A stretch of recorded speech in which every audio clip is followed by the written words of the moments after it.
Good morning, Literacy 323 class. We are here today to try to find some of our community literacy texts that are in our community. We're going to start at Timpanogos Elementary School.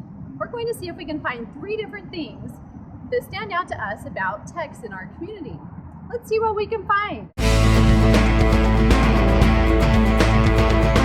We have 2 people right over here that look like they're looking at the sign on the door at the front of the school. Let's see what they're up to. Sí, Blaine, estoy muy agradecido que puedo entender las palabras y pueden ayudarme a saber que la escuela quiere que puedo hacer con mi niño. Yeah. So let's ask Blaine. Blaine, what did she just say? Well, she said she's very grateful that she has a sign in Spanish and that she compared it to her English sign right over here, that she knows what she needs to do as a student and be able to come into the school prepared, and because there's signs in both Spanish and English. Fantastic. So it's as if the school has already prepared for both texts to be available. All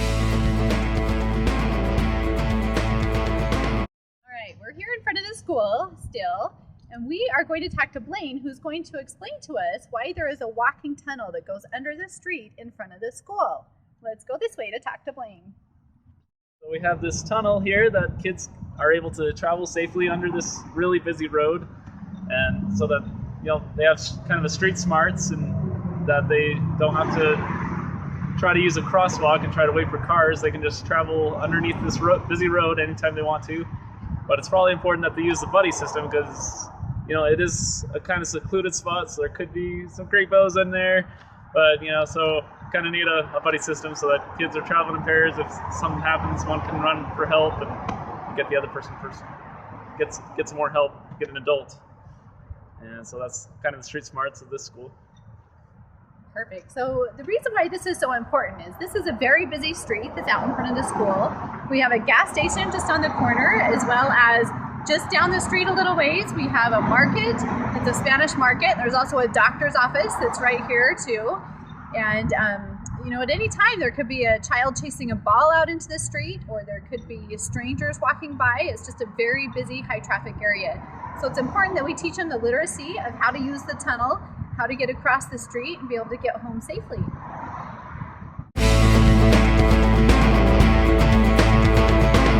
We're now going to interview a teacher here at Timpanogos Elementary who's going to tell us a little bit about the student population. Here's Carolyn. We're going to talk to her for just a minute. Carolyn, first we want to ask you about the population here. What percentage is Hispanic versus English speaking here at the school? Here we got about 50% Spanish, 50% English, so we have to make certain accommodations to meet these needs. Fantastic. So what are some of those accommodations that you do? Well, here we have a dual immersion program, so the students can have half the day learning in English and half the day learning in Spanish. Great. How about as far as text goes inside the school? What kind of accommodations have you made there? For a lot of the signs, we have it available in both English and Spanish to help them recognize and to also help them as they learn the new language. Great. And then what kind of benefits do you see for both the English-speaking and the Spanish-speaking students? Yeah, all the students are able to be introduced and experience a new culture. It's able to broaden their worldview. Marvelous. Well, it sounds like a fantastic opportunity for all the kids involved. Thank you. Okay, so that wraps it up. You've been able to see all of the different texts that we pointed out here, whether it be the signage and the Spanish speaking, or the tunnels and learning how to be street smart here, and then speaking with the teacher, the accommodations that they make with the dual immersion program and trying to include everybody, English speaking and Spanish speaking. And obviously this was going to be a great experience for everybody involved. So thanks for listening and have a great day.